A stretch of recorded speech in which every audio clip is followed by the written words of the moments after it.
That announcement was made. There were 2 airstrikes on Gaza, one down near the Egyptian border and one in central Gaza. Now, our sources in Gaza tell us these are houses probably belonging to militant leaders. And this represents something of a change of tactics. Until now, Israel has been striking areas where missiles were being launched from, or facilities, training facilities and whatnot, belonging to Hamas and other militant groups. So really, these are just the opening salvos. When Israel gives a name to an operation, it means that it's serious. Wolf? It's not a good sign, clearly. So what is the country bracing for right now? You're right there in the middle of all the action in Jerusalem.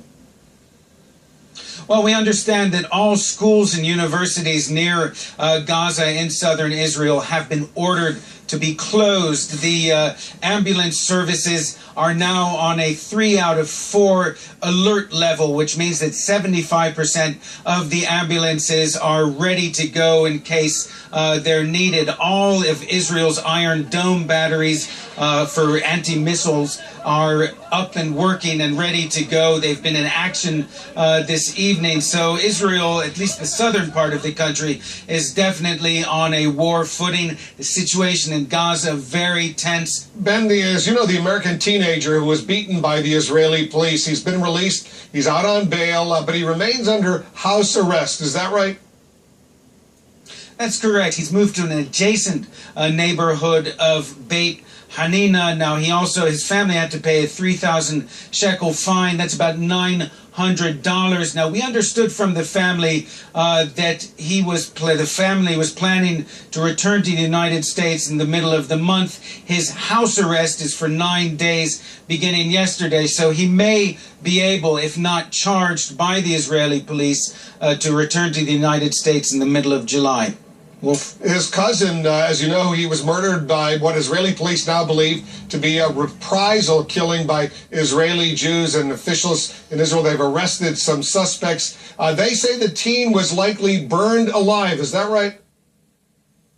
That's correct. An autopsy was performed, a joint autopsy by Palestinian and Israeli doctors. And what they found, among other things, was that he was severely beaten on the right side of his head, but in his lungs was soot and smoke. And the belief is that he was set on fire. Some people say he was forced to drink petrol or gas beforehand. He was set on fire and basically died while still breathing and burning. Wolf? All right, Ben, thanks very much. Ben Wiedemann reporting for us from Jerusalem. More now on the beaten Palestinian-American teen, Tarek Kadir, his violent encounter with Israeli police, all caught on videotape. The Tampa, Florida high school sophomore accused of attacking security officers and rioting, namely rock throwing.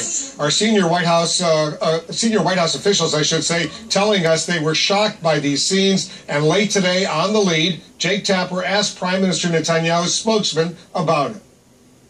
Do you agree with the U.S. State Department? Was there any excuse at all to beat this small teenager while he was handcuffed? That's exactly correct. There is no excuse for this sort of behavior, and we're currently investigating it. It's not the police investigating themselves. We've initiated an impartial, objective, independent inquiry into exactly what happened. Another point of view now from Tarek's aunt, Suhad Abu Qadir, and family attorney Hassan Shibli.